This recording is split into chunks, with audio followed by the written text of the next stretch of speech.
Hello everybody, welcome back to Dominions 5. We are playing as M.A. Ulm on the beautiful Pankor system map.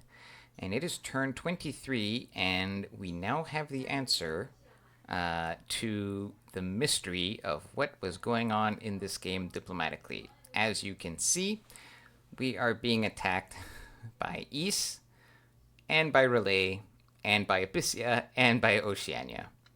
So that kind of explains a lot, doesn't it? So I'll let that thought simmer in your minds for a little bit. Let's look at the battles first, and then we'll talk about the diplomatic situation. So in Wick, this is just the Amazon province here. So he's just got a bunch of Movarks. Remember, he has quickness plus Movarks, so of course, I mean, obviously they're going to win. That's not an issue. Then Relay is attacking my fort here, which just has a little bit of PD. So this is the first time we get to see Relay's troops. So he's got a bunch of Illithids in the back. They do Mind Blasts, which is sort of a psychic damage, armor negating, but it paralyzes and it's MR negates basically.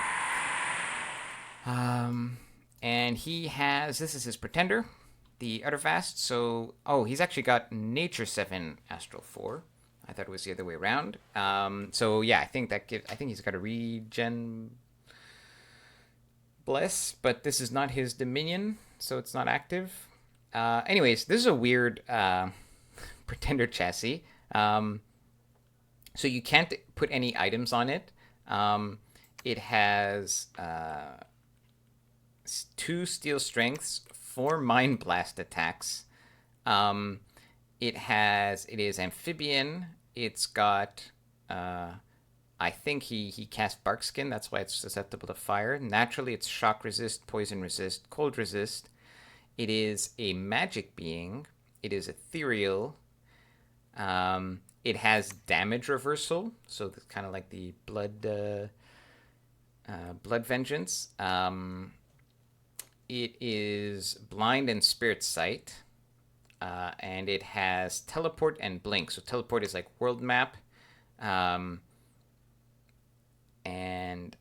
blink is just on the battlefield. And then it has storm immunity, so it can fly. I guess maybe that's weird. I guess maybe blink is. Why would it need storm immunity? That's a bit weird. Anyways, and unsurroundable 10. So that's his Pretender. And then he's got a few of these Lobo Guards. These are just kind of small dudes with claws that eat at you. Meteorite Guards have these magic weapons, which hit pretty hard. So they're slaves. They're pretty cheap, I think. I forget how much they cost. Maybe they're not that cheap. I don't know. But they've got pretty high protection and pretty high damage. And then he's got, like, there's a lot of stuff that randomly comes out from Relay, and some of it is sacred. So this is a kind of size 6 dude with fear and a whole bunch of life drain. Okay. So anyway, so Relay attacks me with that. Let's take. Is this a battle that I thought so? Agartha was fighting. Agartha was fighting Calum. This is, by the way, we're all over the place here, but Agartha was fighting Calum. Let's watch this battle just for fun. So Agartha. I was hoping, actually, Agartha and I got off on good terms. We were just kind of chatting because we're kind of neighbors through the connections. And so he's somebody who could have potentially come onto our planet and participated in the war. So Agartha has these is mostly earth magic. He's got a few statues in front. He's got some sacreds. I don't know what his bless is yet. And then he's got a whole bunch of defenders of the halls, looks like. And he's also been recruiting some. Oh, he's got some stone hurlers, sure, which are kind of weird sacred troops. And he's got regular archers. Again, and a bunch of bats in the back for some reason. All right. And then Calum has. He has a bunch of Iceland guys, more Iceland guys, and more Iceland guys. in the middle there, he has... Oh, this is just one of the commanders. I'm looking for his mages. He's got an air mage here with a gem. I don't know what he's going to cast. Yeah, just a bunch of... He's got a death guy with some death gems. And yeah, this is just a whole bunch of flying dudes with... I guess there must be... They'll probably do like... Oh. Maybe they're... No, what? Is there one guy who's going to do storm? Okay, let's just... let's just play it out. Summon storm power. Okay, maybe I did not see the storm go off, or there's a natural storm. They can always do summon storm power. I don't know. I'm not sure.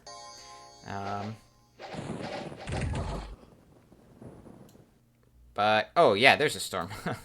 Yeah, so he has, there it is. So he has an air 3 guy. So he probably had 2 air gems. He did a storm, and by the way, all of yeah. He did Storm, and then all these guys are doing Summon Air Power, so they're going to be Air 3, and it's going to be Thunderstrike City. Meanwhile... yeah, these guys went ahead and just attacked the closest thing. Are these guys blessed yet? Yeah, so he has Strength and Reconstruction. So it looks like he just went Earth. Strength is questionable, but Reconstruction is kind of something you see often. On Agartha Blessed. And then, yeah, it's just going to be Air Evocation. Hilariously, all his flying guys can't fly anymore because of Storm. I mean, some of them have Storm Immunity, but most of his guys do not. Oh, wait, no, sorry. They all have Storm Immunity. Or...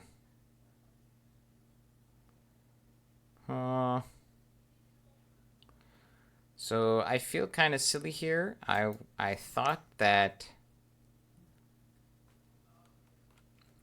I don't know. I don't have a lot of experience with Calum. So I'm sounding like an idiot here, I know. I thought that, you know, units had to have the storm immunity thing to be able to fly in storms. Now, it makes sense that Calum will be able to do that, and it might be like a natural thing that they all have. However, I'm surprised. Like here, it says literally storm immunity. The unit can fly even during storms. Oh, no, wait. The guy died. Oh, this is a clever script. Did he retreat? Huh. Okay, wait. Let's watch this again. I see what's going on. I see what happened. So, he retreated. So he has an Air 3 guy. I mean, he might have died, but I think this is on purpose. So he has an Air 3 guy.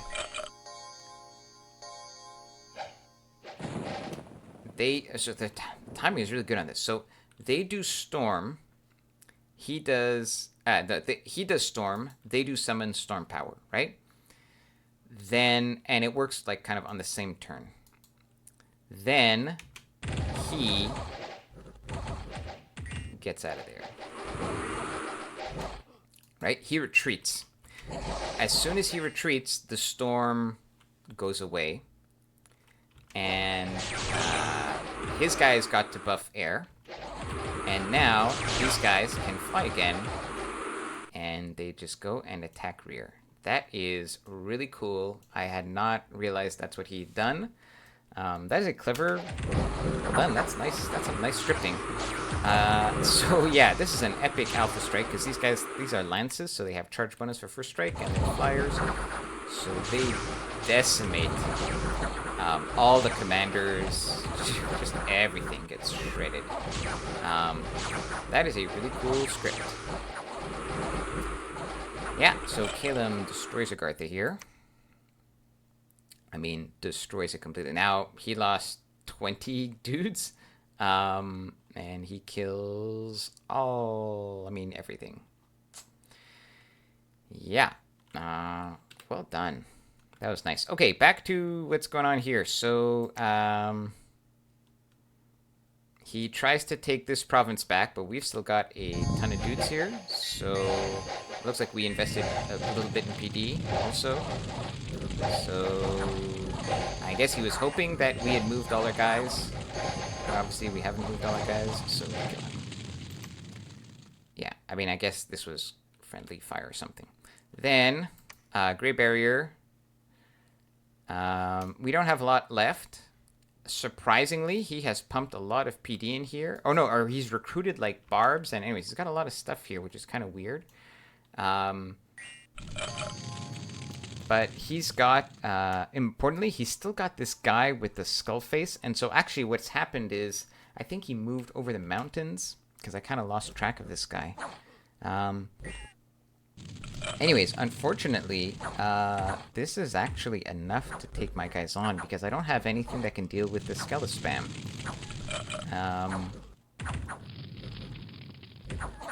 And so this guy is, like, they've got the items, right? So they're kind of mini thugged out. But, this guy routed? No, where's he going? I don't know where he's going.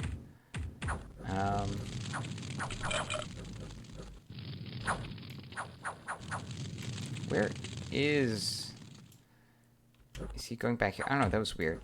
This guy is, he took one big hit. Yeah. And he's bleeding profusely.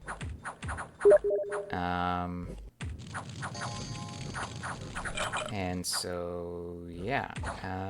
This is not quite enough to take it on. It was close, though. Sorry about the bleeping there from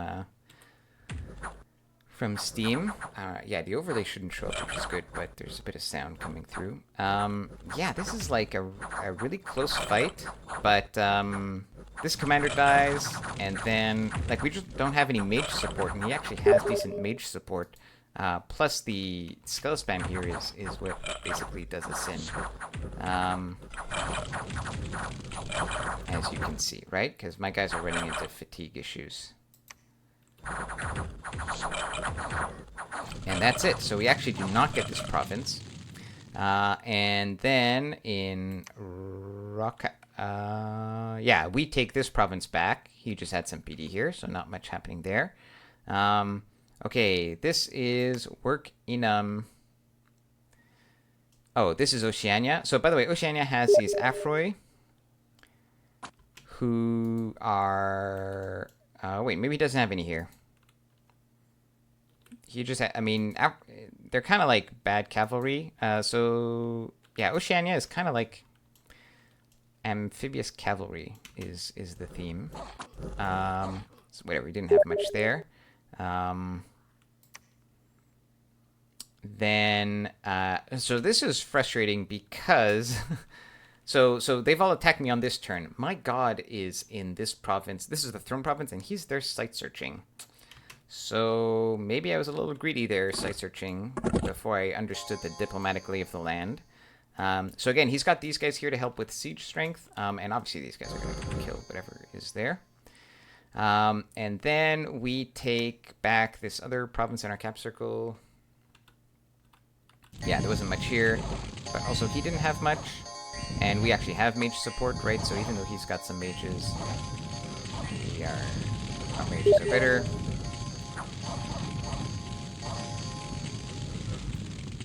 There you go. And so that is that. All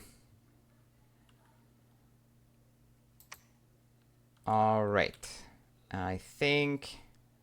yeah, that's all the battles for this turn. Okay, so let's take a look at the wider picture here. So now, diplomatically speaking, we finally understand what was going on, right? So it turns out the water nations have made a big water alliance with each other, which is a novel idea because usually in most games of Dominions, the water nations kind of all kill each other at the beginning, and one wins that war and becomes the big water superpower, and, you know, that's how it goes. So this time they've decided, hey, let's not do that, and let's actually cooperate. And the leader of this plan is Relay. And so, you know, that's cool. Now, so, you know, okay, that's interesting. So that explains why they're just kind of they have all these weird borders with each other, and they're like letting Oceania do all this, right? And they've clearly decided, hey, we're going to kill Ulm first. Fair enough. But so we realize this. Now, Iryu is almost dead already. I am not yet almost dead, but I am being attacked by literally 4 nations. And so the big issue here is Abyssia. Abyssia, the guy who started the war against us. And so the big mystery is why is... So at this point, I'm talking to Abyssia, and I'm like, dude, we are getting killed by the water nations here. We need, we had our spat at the beginning. We need to fight back against the water nations.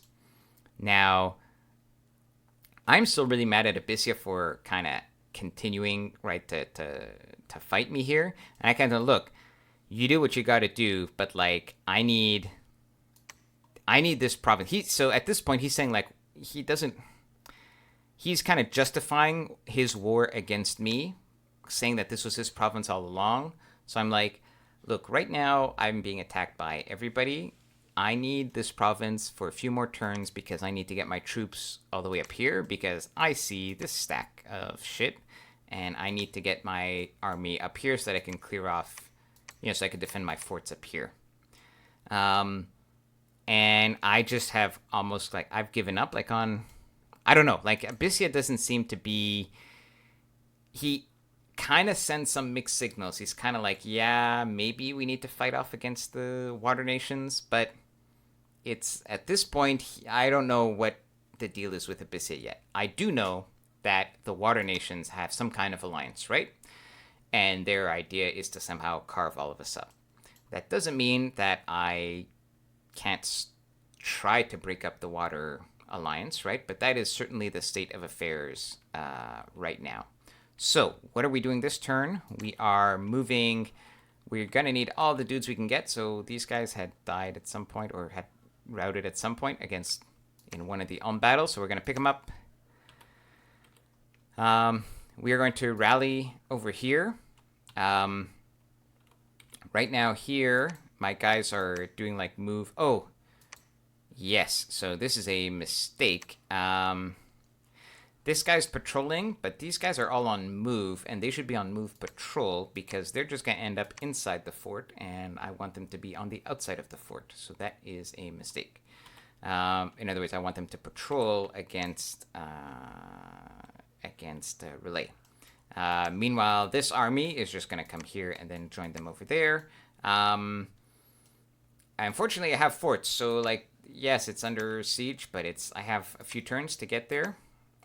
This, unfortunately, is just a palisades, and he has enough siege strength because he brought the little non-cavalry guys that next turn he's going to breach the fortification, and my god is in here. And unfortunately, I do not have either air for cloud trapeze or astral for teleportation. Like, I don't have the research yet for it. And I looked, and even if I tried, I looked at if I have all of my guys researching, forget all the forging, just massive research on everybody. Don't move. Everybody stay still and research. I could not get enough to get one of those 2 spells to get my god out next turn, right? Because what I could do is finish the tech next turn, and then the fortress will also be at 0, and then he can teleport out. So I just gave up. He's gonna die. He's my only guy who can forge blood, so he's gonna forge like a heart finder or something. I don't know. I'm gonna forge something useful with him, and that's that. So too bad we're gonna lose our pretender. And that's it. In terms of tech, we are getting up to enchantment 3 because we can do strength of giants, which is just a nice thing to have. And then we are getting thaumaturgy. Now, at this point, we're getting enchantment 3 because we were so close. So originally, remember, we were getting enchantment 5 because we wanted fire resistance. But now, Abyssia is no longer a big deal. We might as well just get enchantment 3 because we're right there. And strength of giants is a nice buff that we can use. However, after that, the big decision is, do we go... Well, we have 3 options. One is thaumaturgy. And thaumaturgy is important because we kind of need tempering the will to fight relay. Another option is Conjuration 5, because we're relying a lot on Earth Elementals, and why not get the real Earth Elementals instead of the tiny, crappy ones? Another option is Evocation 6, because already Iron Darts is amazing. Evocation 6 gets us Iron Blizzard, which is even more amazing. Also, along the way, we can get Earthquake, which could be great. However, this is a less realistic option because you need serious research to get to level 6, and right now we're desperately using all our mages to fight everybody off.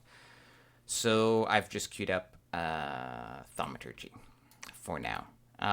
We are recruiting Guardians because we need to fight Sacreds, and notice in my cap, I am no longer recruiting the mages. I'm just recruiting Lord Guardians because we got lots of Movark Knights that we need to kill. Also, a really annoying thing is all these lands that I conquered have given me no income this entire game because they're not connected. So when I had them for one turn, then Abysia took this province. And then since then, these are still would be connected if it weren't for this goddamn province. And now, of course, Oceania and East are taking them back. But it's so much frustration, right? So what's frustrating about the war with Abysia is that his attack on me, if he hadn't attacked me, I would be in a much stronger position to fight Relay and East and Oceania. Now it's a 3v1. I'm not saying I'd win it hands down. In fact, that's very unlikely, but I'd be in a much better position. In fact, the two of us, should we choose to fight together, would be in a much stronger position. But he did a lot of economic damage to me, right? This was a 600 gold temple, and then he took these territories. This province he's had for a long time. It's worth a lot of gold, and it's cut me off from all of this gold too. So he has cost me 1,000, 2,000 gold easily. Not to mention, obviously, that this is not counting just the units lost in the war that we've had and the lost research time and all that stuff. This has been very costly for us. And honestly, on this planet, you don't even need, you look at it once, you say it's obvious the water nations are a big threat, right? So, at this point, I'm kind of angry at him because I kind of feel there's some kind of short-sightedness in that, what does he think is going to happen? Okay, they're going to kill me and then they're not going to kill him.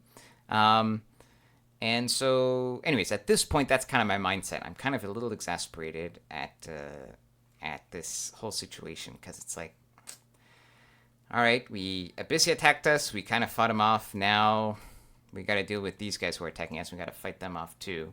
Anyways, so that was kind of a bit of a negative note to end the episode on, but I think the time is right, so we'll end the episode now.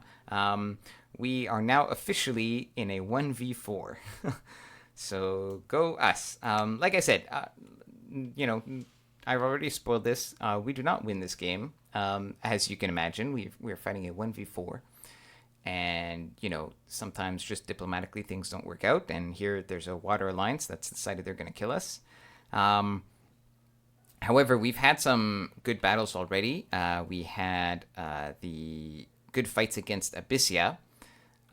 So that was kind of interesting. And soon we're going to have a lot of interesting fights against... there are a lot of other interesting fights to see. So we actually saw that really nice Agartha versus Calum fight, which was kind of cool. And I'm glad I was able to see that scripting because that was pretty well done by Calum. And so, we've got some fights still to go against Relay and against East. And also there are going to be some fights here, Aereo versus Oceania down there. So there's a lot of fun fights that I want to show you guys, and I look forward to doing so in the next episodes. See you guys then. Take care.